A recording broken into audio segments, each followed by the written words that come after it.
तीसरी शताब्दी यानी कि थर्ड सेंचुरी में रोम में एक राजा हुए जिनका नाम क्लॉडियस सेकंड था। क्लॉडियस जो थे वो प्यार और प्रेम संबंधों से नफरत करते थे और इसका विरोध भी करते थे। रोम के राजा क्लोडियस का मानना था कि प्यार की वजह से सैनिकों का ध्यान भंग होता है। ऐसे में उसने सैनिकों के प्यार करने और उनके सगाई संबंधों पर पाबंदी लगा दी। इसके विपरीत रोम में एक संत रहते थे जिनका नाम वैलेंटाइन था, जो प्रेम को बढ़ावा देते थे, साथ ही दुनिया को प्रेम से जीता जा सकता था इस पैगाम को फैलाने का काम करते थे। कि रोम के राजा ने सगाई संबंधों पर, शादी करने पर सैनिकों के पाबंदी लगा दी थी।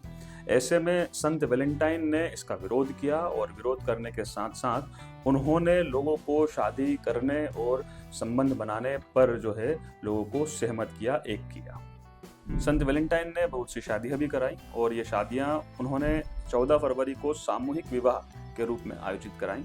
ये बात रोम के राजा क्लोडियस को नागवार गुजरी और उन्होंने 14 फरवरी के दिन ही संत वैलेंटाइन को फांसी पर चढ़ा दिया। तब से रोम में 14 फरवरी को लोग एक फेस्टिवल के रूप में मनाने लगे और प्रेम के दिवस के रूप में इस दिन को सेलिब्रेट करने लगे और धीरे धीरे यह 14 फरवरी का जो दिन है, जो वैलेंटाइन्स जो संत थे उनकी याद में मनाया जाता है, ये पूरी दुनिया में मनाया जाने लगा।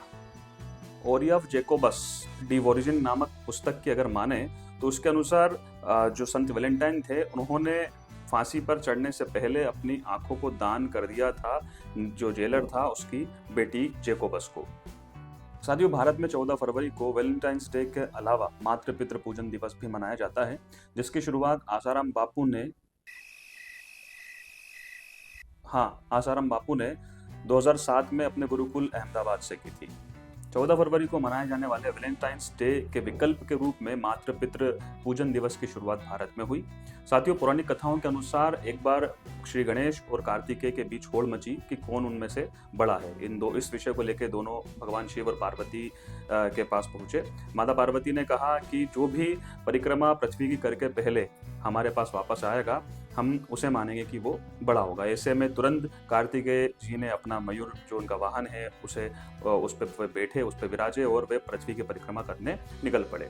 भगवान जो श्री गणेश थे, वह उस समय पे बिल्कुल शांत मन से बैठे रहे और कुछ समय बाद उन्होंने माता पार्वती और भगवान शिव को एक ऊंचे स्थान पर बैठाया और वहां बिठाने के बाद उनकी वे परिक्रमा करने लगे। उन्होंने हर एक परिक्रमा के बाद माता पिता जो थे उनके, भगवान शिव और पार्वती, उनको प्रणाम किया, उनके चरणों को स्पर्श किया, नमन किया और उसके बाद फिर वे अगली परिक्रमा करने लग गए। ऐसे उन्होंने कुल 7 परिक्रमाएं की।